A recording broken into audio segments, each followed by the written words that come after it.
to lesson number 9. In this lesson, we introduce the set offense. Keep in mind, though, that the lessons we learned and the team-related skills that we learned in the monk offense are very important to the set offense. The monk offense is really like an invisible spirit that permeates everything we do in the monk system, but it's very important in the set offense. Now, we use the term set offense because it's played against a set defense. And a set defense occurs every time the offense gets the ball from out of bounds. This getting the ball from out of bounds allows the defense to get set. And actually, every time the offense gets an offensive possession, most of the time it's from an out of bounds. And there are 7 ways that the offense gets possession of the ball. 5 of them are from out of bounds. So consequently, you are required to play against a set defense a lot. Actually, 2/3 of your offensive possessions will be against a set defense. And the set defense is very resistant, very difficult for the offense to get the shot that they would like to get, because the players are in place, they're in good position, they are guarding the men that they are assigned to. Their position allows them to get good defensive rebounding position and contest shots. It takes strong, it's execution to get the shot you want against that kind of a set. Now, most teams use plays, all kinds of plays, all manner of plays, out of bounds plays, need plays, special plays, go-to plays. These plays are very important to the offense, but as we point out in the book, Basketball's Third Element, Improvisation, in the very first chapter entitled The Demise of a Play, we go into the ineffectiveness of plays because of the set defense and the different reasons it's ineffective, and also suggestions on how a team might run their set offense against a set defense. One of the problems that we deal with in that book is that the offense is predictable. By predictable, I mean that they know where they're going, where their paths are, where their screens are. Unfortunately, though, for them, the defense also knows. And so consequently, they're prepared, if not at the beginning of the game, certainly by the end of the game, they will know what the offense is doing. And this gives the defense a strong advantage. Now, in the monk system, we use a set of plays that we call cut. And they're based basically on 3 very important principles. Number 1 principle is that we attempt to scramble the defense. And we do that by making an initial cut that we will show you. But scrambling the defense is putting the defense in a position where they're not set, and that they are in a mild form of chaos. They're out of position. They're not in the positions they want to be in. The second principle is that we apply the monk cuts and cuts off of screens, and using the stunts off of those cuts, so that this gives us a little bit of unpredictability. Yes, the defense will know our paths, then will know our play, but they don't know what we're going to do because we don't know what we're going to do. We make it up and improvise at the time. And we will show you these possible improvisations as we go through the whiteboard, and you'll see it on the film that follows.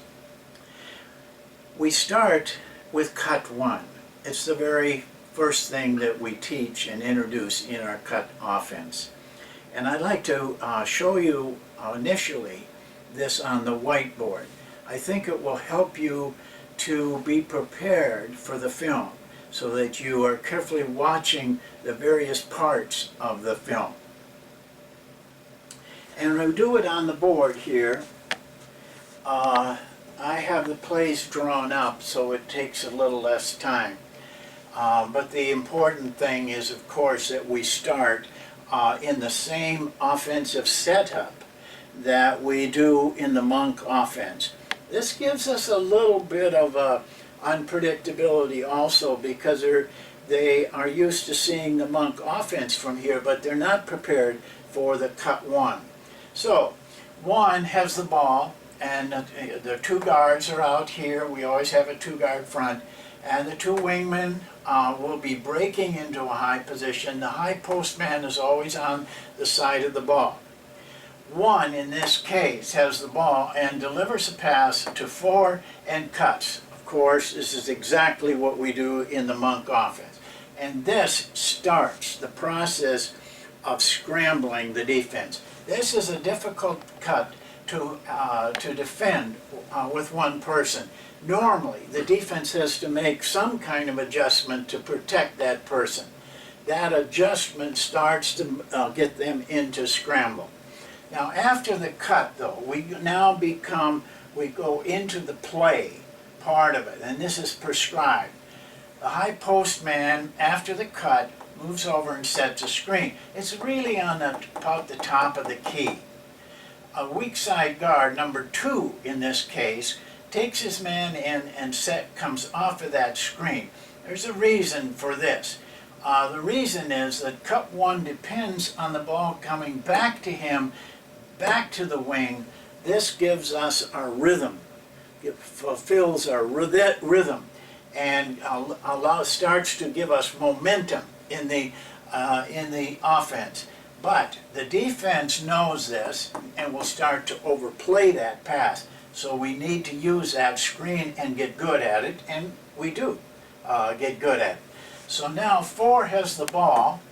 He gets the ball back to 2. When 2 gets the ball, first of all, 5 is starting to position himself to go down into the paint and make a screen, but he doesn't go yet, very slowly.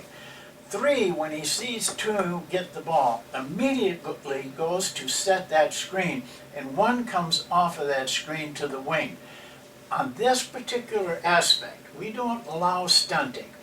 We have to stay within our rhythm, so we want this to be done very quickly. It's not with the idea of getting him a shot. It's with the idea of getting him to be a passer. 2, though, always takes a couple dribbles. That gives this screen a little time so that he's in a better angle for that pass. Once that takes place and he makes the pass, 2 immediately goes to the opposite wing. He's got to take his man out of here or it'll mess up the play. At the same time, 4 begins to walk his man into that screen. Now, walking the man in is very important. If you just run off that screen, they will float right through there because they can get on the opposite side easily when you run, but they cannot get on the opposite side of the screen if you walk them down. They have to stay until you make your move, and that allows you to get them on that screen and then make a hard cut to this position. 5 at this point is moving down the lane. 2 is out at the wing. 3, and this is very important, the minute that cut takes place, he makes a hard cut to this elbow. This is where we get a number of shots as well as here. 5, it looks to screen anybody coming up through that opposite, the defensive man coming up through the middle of the lane, then he clears to the opposite side. So now we're in this position. 1 has the ball, 3 has cut into this position, 4. If he throws to 3, 3 looks first to shoot, second to drive. But the third look is 1, after he passes, sets a screen for that low post man coming out. Now, this is a critical part, because this screen down can be stunted all over the place. Back cuts and pops, curls and pops, flares and post-up, or coming out, or baby curls. And you have the whole floor to yourself, the side of the floor, and 3 is in a position to make an easy pass. So that's the third option. He looks here very carefully. You'll hear me in the film talk about it. If he can't make the pass, though, he looks at 5. Once 5, and he can't go early, or he screws things up. 5 waits till he has vision, 3 has vision, and then he uses a very aggressive duck in into the middle of the lane. And this is where we'd like to get him the ball. If the defense does not get in front of that cut and stays behind it, this is an easy pass, and he's in position for a very easy shot. 3 is allowed, if he wants to take a couple dribbles to improve that angle. If the defensive man, though, does get on top, he's going to have to be in this position where he's really on top of that cutter. So if that happens, we pass to 2.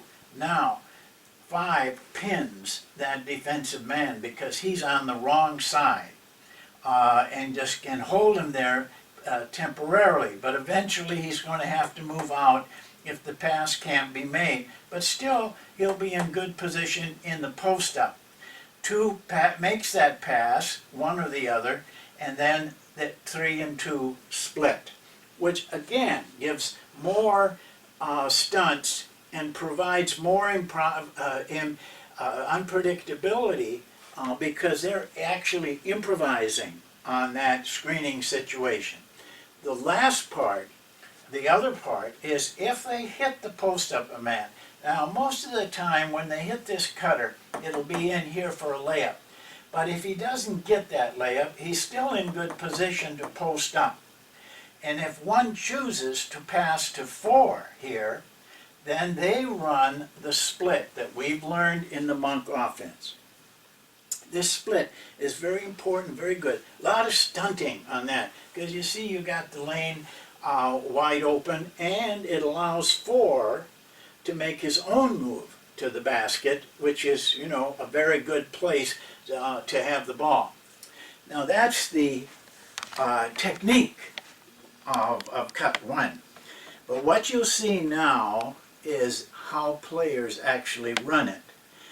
In the sequence, the segment that we will show you now, we start from scratch. And remember, these players, though college players, have never seen this offense before. So they're learning it, not even with the benefit of seeing it on a whiteboard or in a book. So they're learning it for the first time. You'll see how it's presented. Pay close attention to that. We go very slow. Don't be hesitant about going slow. It's better to take your time now and get the players in the right positions and show them the purpose of their cuts. Then we will walk through it very slow, and we make corrections. Listen to the corrections. They're corrections you should make when you present this offense or any offense. These are the types of corrections. Then we let them walk through it for a while, and then we speed up. And by the end of the segment, you will see these players who have learned it in less than 20 minutes, making confident cuts. But you'll also hear me make corrections and give examples. This is a part of your training as a coach, to know how to correct and when to correct. So pay attention to that, and you can follow along in your book if you have one. But now, let's go to the film.